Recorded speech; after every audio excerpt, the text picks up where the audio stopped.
ድንቅ ጸሎት ከወንበዴ የተገኘ የማይመስል ለእኛ ለወንበዴዎቹ የሚጠቅም ትልቅ ጸሎት ነው የጸለየው። አስበኝ፣ በመንግስት በመጣ ጊዜ አስበኝ። ስራዬን እንዳታስብብኝ፣ እኔን ግን አስበኝ። ኃጢአቴን እንዳታስታውሰው፣ እኔን ግን አስታውሰኝ። መንገደኛ እንኳን አብሮት የሄደውን ሰው ያስታውስ የለ ወይ? በመስቀል መንገድ ላይ አብሬ ሄድኩት እኔን አደራ አስበኝ። ስራዬ እንዳታስበው፣ ስራዬ የሚጠቅም አይደለም፣ ገደል የሚከት ነው፣ የሚያስኮንን ነው፣ ለመንግስት የሚያበቃ አይደለም። እኔን ግን አስበኝ። ካጠገብህ አልነበርኩ? ለመነ የወንበዴ በጣም ድንቅ ጸሎት። ክርስቶስ ከማንም ይምጣ በትትና የሚጸለይ ጸሎት ይሰማል አይሰማም? ይሰማል። አንተ ደግሞ አሁን በመንግስት አስበኝ ስትል አታፍርም? ምን ስትሰራ ከርመሃል አለም። ትሁት ልብ ያለው ሰው ሲለምነው ይሰማል እግዚአብሔር። በትህትና ሆነ። አሁን የወንበዴ ዛሬ ገነት ልግባ ቢል ኖሮ ምኑ ትዕቢተኛ ነው ያስብላል። እሱ ምንድነው ያለው? በትንሣኤ ዘጉባኤ ሁሉን ስታስነሳ እኔንም መቼስ አትተወኝም፣ እኔንም አብረ ስታስነሳይ ያኔ አስታውሰኝ ነው ያለው። ዛሬ ከኔ ጋር ቤት ትሆናለህ ነው። እየሰማችሁ ነው? ዛሬ ከኔ ጋር ቤት ትሆናለህ፣ በገነት ትሆናለህ። ይህን ወንበዴ የተቀበለ አምላክ ይቀበለን። የሚገርማችሁ ወንበዴው ገድሉ ብዙ ነው። በጣም አስገራሚ ሰው ነው። ጌታ ሆይ ብሎ ጌትነቱን፣ በመንግስት ብሎ መንግስቱን፣ በመጣ ጊዜ ብሎ ምጽአቱን፣ አስበኝ ብሎ ምህረቱን ጠየቀ። ይህ ብቻ አይደለም። በግራ ያለው ጓደኛው አብሮት ሲሰርቅ ሲበድል የነበረ ሰው ክርስቶስን ተሳደበ። በቀረው ሰዓት ሰደበው። እስቲ እግዚአብሔር ያሳያችሁ። ክርስቶስ ምን ያህል እንደተገረፈ ነግሬያቸዋል። የቆሰለ ሰው ይሰደባል ወይ? እንደዛ ስቃይ ላይ ያለ ይሰደባል ወይ? ተሳለቀበት። ራስህን አድን። እኔ በቤተ ክርስቲያን መከራ የሚሳለቁ ሰዎች ነው የሚመስለኝ። ይህ ሰውዬ የግራ ወንበዴዎች አሉ። አብያተ ክርስቲያናት ሲቃጠሉ፣ ምዕመናን ሲገደሉ ይበላቸው የሚሉ ሰዎች ማለት ይበላቸው። ራስህን አድን። አንተ ክርስቶስ አይደለህ? ሙት የምታስነሳ፣ ድውይ የምትፈውስ እስቲ እንይ የሚሉ ማለት ክርስቶስን ዓርብ ዕለት ያልሰደበው አለ መሰላችሁ? እኔ ከሁሉም ይገርሙኝ መንገድ አላፊዎች ሰድበውታል። በዛ ጋር ሲያልፉ ሰድበውት ያለፏል። አያውቁትም እኮ ግን የሁሉ ሰው የሰደበው መቼስ የሆነ ችግር ቢኖርበት ነው ብለው ስድብ አዋጥተው ሄዱ ሰዎች። ስድብ ከማዋጣት ይጠብቃችሁ። እኛ ቢሆን የጻፍነው አባታችን እንጀራችን ውስጥ ብለን ነው የምንጀምረው። መጀመሪያ ሆዴን ነው፣ ስጋዊ ነው ልመናችን። ይህ ወንበዴ ግን አስቀድማችሁ ጽድቁን መንግስቱን እሹ ነው ያለው። እስቲ መቼ ነው ስዕለት ሲሳል ለንስሐ አብቃኝ ብዬ ተስዬ ነበር የሚል ስለት ሰምታችሁ? ለቁርባን አብቃኝ የሚል ስለት፣ የቤተ ክርስቲያንን መከራ አቁምልኝ የሚል ስለት፣ እስቲ በቃችሁ በለን የሚል ስለት። እዚህ ያለ ሰው ንስሐ ቢገባ ጸጥ እንደሚል ታውቃላችሁ ማዕበሉ። እዚህ ያለው ሰው ብቻ ንስሐ ቢገባ ማረኝ ቢል ዝም ብሎ የውሸት አረ ግን ንስሐ መግባትም አንፈልግም። ለምን? እምንሰራው የቀረ ብዙ ኃጢአት አለ። ብዙዎቻችን በነገራችን ላይ ንስሐ እንዳንገባ የሚያደርገን ያለፈው ኃጢአታችን አይደለም፣ ለወደፊት ልንሰራ ያሰብናቸው ኃጢአቶች ናቸው። እቅዶቻችን ናቸው ያስፈሩን። ገና የቀረ ፕላን አለን። ስለዚህ አይቀስ ብዬ በኋላ ገባለው እንድንል ያደረገን ገና ከኃጢአት ፍቅር ስላልተላቀቅን ነው። አምላካችን ያላቀን። በመንግስት በመጣ ጊዜ ምን በለኝ አለ? አስበኝ። ዛሬ ከኔ ጋር በየት ትሆናለህ አለው? በገነት ትሆናለህ አለው። ይህ ወንበዴ 10 ደቂቃ ባልሞላች ጊዜ ውስጥ ነው ክርስቶስን አናግሮ ንስሐ ገብቶ ገነት የገባው። እኛ ጊዜ የለኝም ወደ እግዚአብሔር ለመመለስ እንላለን። ሰበብ ምን ቢዚ ብትሆን፣ በስራ በትምህርት በማህበራዊ ህይወት ብትወጠሩ ከዚህ ወንበዴ በላይ አልተቸነከራችሁ። ሰበብ የለንም። ይህ ወንበዴ በደቂቃ ምህረት እንዳገኘ ተመለሱ እንጂ እግዚአብሔር ወደ ሁላችን ይመለሳል። ጌታችን እኮ ከሚስማር በላይ የወጉ ሐዘኖች አሉት። ዓርብ ዕለት ታውቃላችሁ። የእመቤታችን እንባ ራሱ ለቅሶ ነው። ስድቡ፣ ጥላቸው፣ ክህደቱ፣ ሐዋርያቱ ጥለውት መሄዳቸው እና የወንበዴ በግራ ያለው ሰደበው። የቀኝ ወንበዴ ግን ምን አለ? አንተ እንደዚህ አይነት ፍርድ ላይ ያለ እግዚአብሔርን አትፈራም? እኛስ ስላደረግነው የሚገባንን እንቀበላለን። ይህ ግን ምንም ክፋትን አላደረገም። ጓደኛውን መከረው። አንተ በእግዚአብሔር እጅ ተይዘ ልትሞት ደቂቃ ቀርቶ እግዚአብሔርን አትፈራውም ወይ አለ። የጥበብ መጀመሪያ ምን ይስበከው ከዚህ በላይ? የጥበብን መጀመሪያ ነገረው። እግዚአብሔርን ፍራ እንጂ አትፈራም ወይ ብሎ መከረው። አብረው ነው ኃጢአት የሰሩት። ይሄ ንስሐ ገብቶ በመንግስት አስበይ ብሎ ገነት ገባ። ያ ግን በቀረችው ዕድሜ እስከ ዛሬ ኃጢአት የነበረው የምግባር ችግር ነው፣ የክህደት ጨምሮበት የሃይማኖት ችግር አድርጎት ተኮነነ። ሁላችንም የሆነ ጓደኛ ይኖረናል። አብረን ኃጢአት እንሰራለን፣ አብረን ግን ንስሐ እንገባ። አብረን እንጠጣለን፣ አብረን እንሰክራለን። ና እንጠጣ፣ ና እናመንዝር፣ ና እንጨፍር፣ ና እንስከር የሚል ጓደኛ አለ። ና ንስሐ እንግባ የሚል ግን የለም። አብሮ መበደል እንጂ አብሮ ይቅር በለን ማለት እኮ አንችልም። ጓደኛ ማለት ለኃጢአት የሚጠራህ አይደለም፣ ለንስሐ የሚጠራህ ነው። ይህ ወንበዴ ከጎኑ ያለውን አብሮት የተሰቀለውን ጓደኛውን እግዚአብሔርን ፍራ እንጂ ብሎ መከረው። አንድ ሁለት፣ እኛ ስላደረግነው የሚገባንን እንቀበላለናል። ለተረገመው የመስቀል ሞት የሚያበቃ ኃጢአትን ምን ብለናል? ሰርተናል አለ። ተአምኖ ኃጣው ማለት ኃጢአቱን አመነ። ሶስተኛ ማንም ያልመሰከረው ምስክርነት ሰጠ። ከኔ ጋር በሉ፣ ይህ ግን አይሰማም። ምንም ክፋትን አላደረገም። ማንን ነው? ክርስቶስ። ዓርብ ዕለት ክርስቶስን ምንም ክፋት አላደረገም ብሎ የመሰከረለት ሰው አለ? አይናቸውን ያበራው ሰዎች አይኔን አበራው እንጂ ምን አጠፋ ብለዋል አላሉ? 12 ዓመት ደም ይፈሳት የነበረ ሴት ደሜን ቀጥ አረገው እንጂ ምን አረገ አላለች። አንድ ሰው እኮ ሊመሰክር አልመጣም። አይገርም? 38 ዓመት የተኛው ያ በሽተኛ አልጋን ተሸክመ ሂድ ብሎ ክርስቶስ የፈወሰው ታሞ የተነሳ እግዚአብሔር ረሳ። የሚገርማችሁ ሐሙስ ዕለት ክርስቶስ ሊቀ ካህናቱ ፊት ሸንጎ ቀርቦ በጥፊ መታው። አንድ ሰው እየመጣ ነው። ሲመታው ለምን ትመታኛለህ አለ ክርስቶስ። ለምን ትመታኛለህ አለ። እንዴ ክርስቶስ ያ ሁሉ ጅራፍ ሲወርድበት ለምን ትመቱኛላችሁ ብሏል? ይሄ ሰውዬ በጥፊ ሲመታው ግን ለምን ትመታኛለህ አለ። ለምን መሰላችሁ? መጥቶ የመታው ሰው 38 ዓመት ከተኛበት አልጋ ያዳነው ሰው ነበር። ስለዚህ ክርስቶስ ያመመው ጥፊው አይደለም፣ ባዳነው ሰው እጅ መመታቱ ነው። ጥፊው አይደለም ያመመው። ክፉ ተናግሬ ከሆነ ስለ ክፉ መስክርብኝ፣ አልጋህን ተሸክመ ሂድ ከማለት ውጭ ምን ክፉ ቃል ተናግሬ ያለው? መልካም ተናግሬ ከሆነ ግን ስለምን ትመታኛለህ አለ። አምላካችንን በኃጢአት ከመምታት ይሰውረን በእውነት። አዎ እሾህ ደፋ ሲባል እሾህ ይመስላችኋል? ጌታችን የደፋው እሾህ የተባለው ምንድን ነው? ኃጢአት እኮ ነው። አዎ እሾህም አነቀው የሚለውን ሲተረጉም ወንጌል ምን ይላል? የባለጸግነት ምኞት፣ የዚህ ዓለም ምኞት ነው ይላል። ኃጢአት ነው። ስለዚህ ክርስቶስ እሾህ ሆኖ የወጋው በአዳም ምክንያት ምድር ካንተ የተነሳ ምንን ታበቅላለች? እሾህን የተባለውን እሾህ ክርስቶስ ዘውድ አድርጎ ደፋው። ጌታችን የደፋው የኔና የናንተን ኃጢአት ነው የተሸከመው። ስለዚህ ዛሬ ኃጢአት ስንጨምር እሾህ ነው እየጨመርንበት ያለ ነው።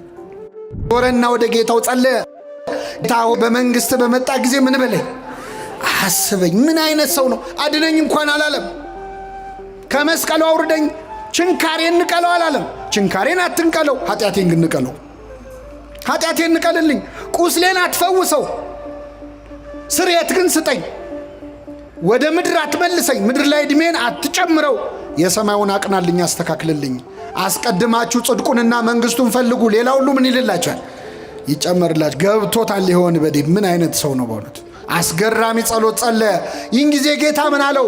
እውነት እልሃለሁ ዛሬ ከኔ ጋር በገነት ትሆናለህ አለው። ጥያቄውና መልሱ አይገናኝም።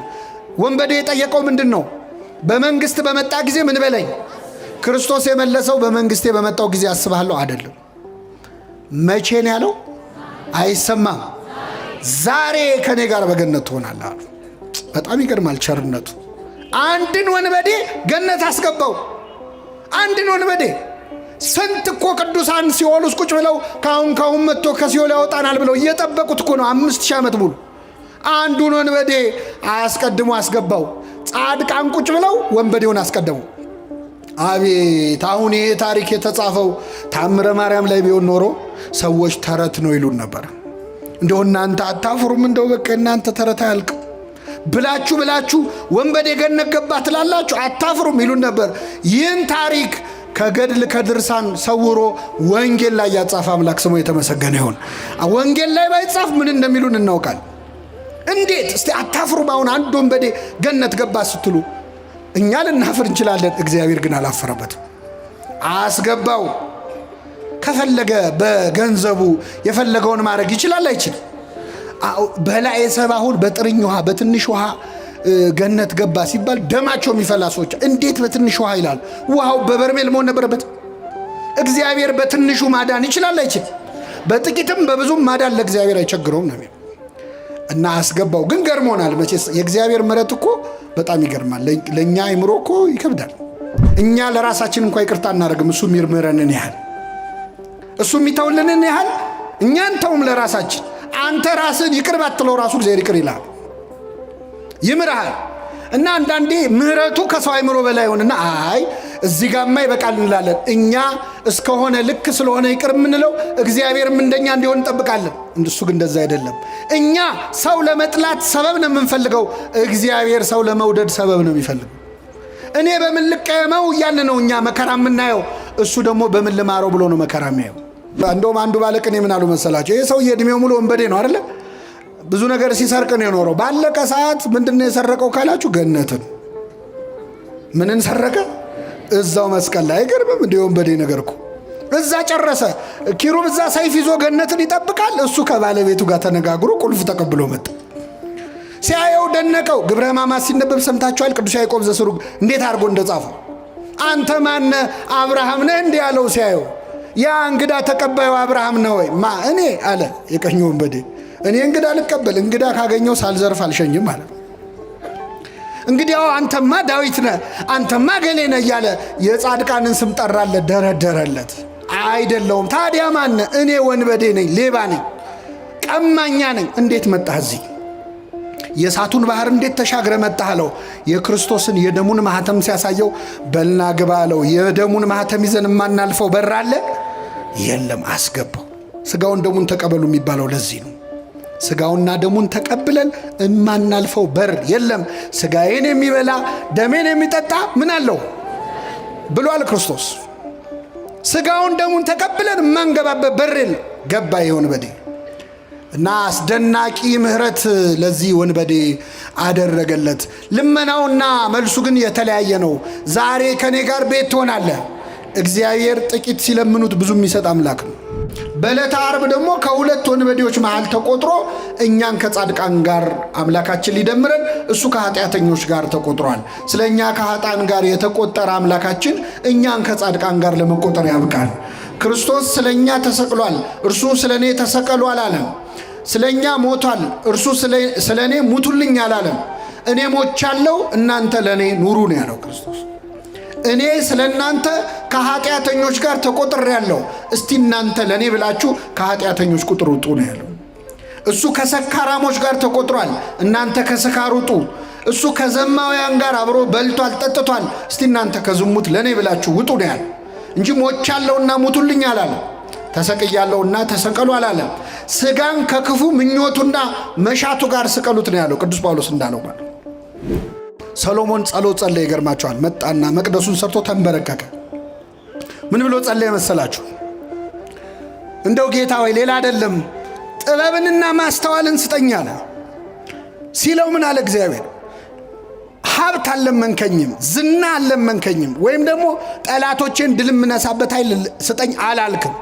አንተ የለመንከው ጥበብና ማስተዋልን ስለሆነ ሀብቱንም ዝናውንም ድል መንሳቱንም ጨምሬ ሰጥቻለሁ አለ። እግዚአብሔር ትንሽ ሲለምኑት ልመናው ደስ ካለው ያለመንከውን ይጨምርልሃል። አንዳንድ ነገር ከማይጠበቅበት አቅጣጫ ይሰማል እኮ አይደል? ከማንገምተው እና ይህ ወንበዴ እስከ ዛሬ ቅዳሴ አድርገን የምንቀድሰው ጸሎት ነው የጸለየው። ተዘከረን እግዚኦ በውስጥከ ብላ ቤተ ክርስቲያናችን ይህንን ድንቅ ጸሎት ቅዳሴዋ ላይ እስክታስገባው ድረስ ለምን የሰራ ጸሎት ነዋ። አንድን ወንበዴ ለገነት ያበቃ ጸሎት ነዋ። ስለዚህ ለወንበዴ ልጆቼ ይጠቅማቸዋል ብላ ቤተ ክርስቲያን ቅዳሴዋ ላይ እስክታስገባው ድረስ የደረሰ ድንቅ ጸሎት ጸለየ። ጌታ ሆይ በመንግሥት በመጣ ጊዜ ምን በለኝ አስበኝ አለ። ቃሉ ተደጋጋሚ ስለሆነ ስለሚነገር አዲስ ነገር ያለው አይመስለንም። እስቲ ከኔ ጋር በሉ ጌታ ሆይ ምን ሆይ? አዎ እንግዲህ ጌታ ሆይ ክርስቶስን የማይለው የለም። እንደውም ከመብዛቱ የተነሳ ጌታ ሆይ የሚለኝ መንግስቴን ምን አይነት እስኪል ድረስ ብዙዎች ጌታ ሆይ ብለውታል። ይህ ወንበዴ ግን ጌታ ሆይ ብሎ ክርስቶስን የጠራው በዕለተ ዓርብ ነበረ። ዓርብ ዕለት ክርስቶስን ጌታ ሆይ ብሎ የጠራው ሰው የለም። ሌላ ቀን አሳና እንጀራ አበርክቶ ሲያበላቸው በልተው ሲጠግቡ ጌታ ሆይ እንዴት ዋልክ ያሉት በጣም ብዙዎች አሉ። ሙት ሲያስነሳ፣ ድውይ ሲፈውስ፣ ሽባውን ሲተረትር አይተው ጌታ ሆይ ያሉት ብዙ አሉ። የደስታው ቀን ማለት የስቃዩ ቀን የመከራው ቀን ግን በዓርብ ዕለት ማን ነው ክርስቶስን ጌታ ሆይ ብሎ አክብሮ የጠራው? ዓርብ ዕለት ጌታ ሆይ ያሉት እነማን እንደሆኑ ታውቃላችሁ? በጥፊ የመቱት የሮም ወታደሮች ናቸው። ጨርቅ አምጥተው ፊቱን አለበሱት፣ በጥፊ መቱትና ጌታ ሆይ ማን ነው የመታህ? ትንቢት ተናገር አሉት ይላል። የመዋረድ ቀን ነበረ ዓርብ ዕለት። ባለቅኔው አልቦ ዘመድ ጊዜ ተዋርዶ ብለዋል። በመዋረድ ቀን ዘመድ የለም፣ ክርስቶስ ብቻውን ነበረ። በስቃይ ቀን ማን አብሮት አለ? በመከራ ቀን አብረውት የዋሉ በዋለበት ውለው ባደረበት አድረው የቃሉን ትምህርት የእጁን ታምራት ያዩ አሳ እንጀራ ሲያበረክት የበሉ የጠጡ ሐዋርያቱ እኮ ከዮሐንስ በቀር እግሬ አውጪኝ ብለው ነው የሸሹት። ብቻውን ነበረ ጌታ፣ ዘመድ አልነበረውም። የመከራ ቀን ማን ከሱ ጎን መታየት ይፈልጋል? ደብረ ታቦር ጌታ ሆይ በዚህ መሆን ለእኛ መልካም ነው ያሉነ ጴጥሮስ፣ ቀራንዮ ላይ ግን በዚህ መሆን ለእኛ መልካም ነው አላሉ። ሸሽተዋል፣ አመልጠዋል። ክርስትና በደስታ ቀን መገኘት ብቻ አይደለም፣ በቀራንዮ ቀን መገኘት ነው። በስቃይ ጊዜ መገኘት ነው። በተገረፈ ቀን መገኘት ነው። ንግስ ላይ መገኘት ብቻ አይደለም። ማመስገን፣ መዘመር፣ ከበሮ መምታት፣ እልል ማለት ብቻ አይደለም። የሐዘኑንም ቀን መካፈል ያስፈልጋል። አሁን ቤተ ክርስቲያን የሐዘን ጊዜ ላይ ነው ያለችው ነው አይደለም? ምእመናን አሁን እኛ እዚህ ተረጋግተን ቃሉን በምንሰማበት በዚህ ቅጽበት ካሁን ምን መጣ እያሉ እየተጨነቁ ያሉ ክርስቲያኖች አሉ። ካሁን ምን መጣ እያሉ እኛ የዛሬ 2000 ዓመት ስለተሰደደችው እመቤታችን አይደል ማህሌት የምንቆመው? እንደርሱ ከማሐዘን ወተሰዶ እያለን እንደርሷ ያለ ስደት መከራ የደረሰበት እያለን እንዘምራለን ስዕሏን ይዘን። ሕፃን ታቅፈው መከራ የተቀበሉ እናቶች ግን እዚሁ ሀገራችን አሉ። ልጆቻቸው እጃቸው ላይ መከራ የተቀበሉ። የዚህ ቀን ነው እውነተኛ ክርስቲያን የሚታየው። ዮሐንስን ሆኖ ለመገኘት አምላካችን በቸርነቱ ይርዳል እና በዛ በስቃይ ዕለት ጌታ ሆይ ያለ ወንበዴው በመንግስትህ በመጣህ ጊዜ ምን በለኝ አስበኝ። በመንግስት በመጣህ ጊዜ አስበኝ አለው። ጌታ ሆይስ እሺ በመንግስት የሚለው ደግሞ በጣም ይገርማል። በመንግስት ማለት ምን ማለት ነው? አንተ ንጉሥ ነህ፣ የራስ ግዛት ያለህ ነህ። የራስ ግዛት ያለህ ነህ። እንዴ ክርስቶስን ሲያየው ንጉሥ መስሎት ተምታቶበት ነው? አይደለም። ዘውድ ደፍቶ አይደለም ያየው። ምን ደፍቶ ነው ያየው? መልሱልኝ። የሸዋ አክሊል ደፍቶ ነው ያየው። እንደ ነገስታት ጠጅ ሲጠጣ አይደለም ያየው። ሐሞት ነው ሲጠጣ ያየው ክርስቶስ። በበትር ሲደበደብ ነው ያየው። ግን አጠገቡ ያለው አምላክ መሆኑን አወቀ። ከዚህች ቤተ ክርስቲያን ጻድቆ ነው ለመመለስ ያውቃል። አይገርምም? ኃጢአተኛ ሆኖ ገብቶ ምን ሆኖ ተመለሰ? አሁን እኔ እሱን አይደለም የፈለግኩት። ጌታ ሆይ ጻድቅ አድርገኝ ብሎ ጸልዮአል። እኔ ጸልየው ምንድን ነው ያለው? እኔን ኃጢአተኛውን ምን በለኝ ማረኝ። እሱ ምህረት ነው የለመነው። አረ ምህረት ብቻ አይበቃህም አንተ ጻድቅ አድርጌሃለሁ። እግዚአብሔር ትንሽ ሲለምኑት ብዙ የሚሰጥ አምላክ። እግዚአብሔር ጸሎታችንን አስተካክሎ ይስማል። አሁን እኮ በእውነት እግዚአብሔር አቅንቶት ካልሆነ የኛ ጸሎት ነው። እየሰማችሁ ነው? ሲጀመር የኛ ጸሎት አንደኛ አባታችን ሆይ መቼ ጀመረን ከመቼው እንዳለቀ ገርሟቸው ያውቃል? ብን ያለ ጸሎት ነው። ወይ ትኩረት የለው ወይ ተመስጦ የለው። ለምነው ምድራዊ ነገር። ይሄ ወንበዴ ከኛ እንዴት ተሻለ? ጌታ ሆይ በምን አስበኝ ነው ያለው። በምን? እኛ ለምነው መንግስቱን ነው ወይ? እስቲ ዛሬ ጸልየነው የምንሄደው ጸሎት ስንገባ ጸልየን የገባው ጸሎት መንግስቱን ነው? እንደው አደራህን የመንግስትህን ነገር ብለናል። ምድራዊ ነገር እኮ ነው ልመናችን። ለምደነው ነው እንጂ እኮ ደም በደም ሆኖ እያዩ ማመን ይቻላል ወይ? ክርስቶስ እየተገረፈ እያየህ አምላክነቱ እንዴት ታያል? ሙት ሲያስነሳ እኮ አይደለም ያየው ወንበዴ። ድውይ ሲፈውስ አይደለም። እሱ ቢሆን ኖሮ ቀላል ነው።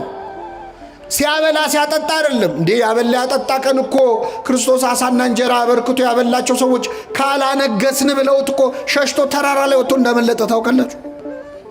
አመለጠ ክርስቶስ። እናንግስ ብለውት ለምንድን ነው? ስለጠገቡ ነው አለ ሆዳቸው። ሆዳቸው ሲሞላ ንጉሳችን አንተ ነህ ብለው በግድ ሊያነክሱት ነበር። 2 ቀን ሙሉ ፈለጉት ይላል። ከኔ ጋር ናችሁ? ስንት ቀን ሙሉ? በጀልባ ሁሉ ምናልባት የብስ ላይ ላይኖር ይችላል፣ ባህር ላይ ካለ ብለው በጀልባ ፈለጉት ይላል። ለሆዱ ሲሆን እግዚአብሔርን የማይፈልግ ማን አለ? ለሆዱ ሲሆን ከዛ አገኙት። መምህሮ የት ከረም ካሉት ይላል። አዎ ስለበላችሁና ስለጠገባችሁን የፈለጋችሁኝ ያላቸው ጌታ። ይህ ወንበዴ ግን በክርስቶስ ያመነው ተገርፎ እያየው ነው። ፊቱን ውበቱን አይቶ አይደለም። አንዳንድ ሰዎች የክርስቶስን መልኩን አይቶ ያመኑ ሰዎች አሉ። የወደዱት ፊቱን ለማየት ከሰው ልጆች ይልቅ መልኩ ያማረ ነው እንዳለ ነቢየ እግዚአብሔር ዳዊት ፊቱ ስለሚያምር ሊያዩት የመጡ ሰዎች አሉ። ዓርብ ዕለት እኮ ክርስቶስ እንኳን ውበት መልክ የለውም፣ መልክና ውበት የለውም ነው ያለው ነቢዩ። ምንና ምን የለውም? ውበቱን ተዉት፣ መልክ የለውም። አይኑ የቱጋ አፍንጫ የቱጋ እንዳለ ማወቅ እስከማይቻል ፊቱ በደም ተለውሷል። ዓርብ ዕለት የሚያየው ሰው የሚያየው የተሰቀለ ስጋ ነው። ታውቃላችሁ? የተሰቀለ ስጋ ነው የሚያየው። ለማየት እንኳን ያሰቅቅ ነበር። ወደ እሱ አቅጣጫ ማየት ይጨንቅ ነበር። እንደዛ እየተሰቃየ አይቶ ግን አመነበት። የቀኝ ወንበዴ አምላክ መሆኑን አወቀ። ንጉሥ ነህ አለ። በመንግስት አለ። በመንግስት ብቻ አይደለም፣ በመጣህ ጊዜ አስበኝ። ምን ባልክ ጊዜ? ምን ማለት ነው? አሁን እንደማይ ሞታ አትቀርም፣ ከሞት ትነሳለህ። ተነስታ አትቀርም፣ ወደ ሰማይ አርጋ አትቀርም፣ ዳግም ልትፈርድ በመጣህ ጊዜ። አይገርማችሁ? አጠገቡ ያለው ሞቶ እንደማይቀር፣ ከሞት ተነስቶ እንደሚያርግ፣ አርጎ እንደማይቀር፣ እንደሚመጣ፣ ሊፈርድ እንደሚመለስ አውቋል ወንበዴው። በምን አወቀ? ኢትዮጵያዊ ሊቅ ቅዱስ ያሬድ ዛሬ አባቶቻችን ሲያዜሙት የነበረው ፈያታዊ ዘየማን መኑ መሐረከ ታይምር ዘንተ፣ የቀኝ ወንበዴ ይህንን እንድታውቅ ማን ነው ያስተማረ? የት ነው የተማርከው? አጠገቤ ያለው ንጉሥ መሆኑን በምን አወቅ? ምጽአቱን ማን ነገረ ብሎ ቅዱስ ያሬድ ይጠይቀዋል። ከዛ ራሱ ቅዱስ ያሬድ በመንፈስ ቅዱስ ተቃኝቶ ራሱ ይመልሳል። ነቢያትን አልተከተልኩም፣ ነቢያት አላስተማሩኝም፣ ሐዋርያትም አልሰበኩኝም፣ ፀሐይ ጠቅሳ ጠራችኝ፣ እሷን ባየው ጊዜ አመንኩኝ ይላል። ይህንን ወንበዴ የመለሰችው ማን ነበረች? ፀሐይን። ፀሐይ ጨለመ፣ ጨረቃ ደም መሰለ፣ ከዋክብት ረገፉ። ያኔ የፀሐይ አምላክ አጠገቡ እንዳለ አወቅ። ፀሐይን አይቶ የወንበዴ ተመለሰ። በፀሐይ ስብከት ንስሐ ገባ። እኛ ስንት ስብከት ሰምተናል? ምን እስቲ ንገሩኝ፣ ስንት ስብከት ሰምተናል? አዎ ተመለስ ያለው ፀሐይ አይቶ ይመለሳል። ተመለስ ያለው መመለስ ያቃተው ደግሞ 30 ስብከት ሰምቶ ያወዳድራል። የዛሬው ጥሩ ነው ይላል። ጴጥሮስ ዶሮ ሲጮ ሰምቶ ነው ንስሐ የገባው። ምን ሲጮ? እኛ ስንት ዶሮ ሲጮ ሰማን? እኛ ብንሆን አርደን እንበላው ነበር አይደል? እና ወንበዴው ተመለሰ። ይህን ወንበዴ የመለሰው ፀሐይ ብቻ ነበረች ይላል ቅዱስ ያሬድ። ኧረ የለም ይላል ቅዱስ ዮሐንስ አፈወርቅ ደግሞ አይመስለኝም፣ ፀሐይ ብቻ አትመስለኝም። ክርስቶስ እዛው መስቀል ላይ የተናገረው ንግግር ሳይሆን አይቀርም የዚህን ወንበዴ ልቡን የሰበረው። ምን ብሎ ተናገረ? የሚያደርጉትን አያውቁምና ምን በላቸው? ይቅር በላቸው። ገና ሚስማሩ ከእጁ ሳይወጣ እኮ ነው። ገና ችንካሩ ልቡ ድረስ እያመመው የሚያደርጉትን አያውቁምና ይቅር በላቸው ሲል ሲሰማ ይህ ወንበዴ በክርስቶስ ርኅራኄ ውስጥ፣ በክርስቶስ ፍቅር ውስጥ የሱ ጭካኔ ጎልቶ ታየ። ስለዚህ ምን አለ? ጌታ ሆይ በመንግስት ምን በለኝ አስበኛል። የኢትዮጵያዊ ሊቅ አባ ጊዮርጊስ ዘጋስጫ ደግሞ የለም ይህንን ወንበዴ ፀሐይም የጌታ ንግግር ማይመለኝ ከጌታ አጠገብ አይደል የተሰቀለው? ምናልባት የክርስቶስ ጥላው የመስቀሉ ጥላ እሱ ላይ አርፎበት ሳይሆን አይቀርም የዚህ ወንበዴ ልብ የተመለሰው ይላል። ጌታችን በእውነት በሁላችን ላይ ጥላውን ያሳርፍብን። እሰይ ነጋ ላመሰግን ነው።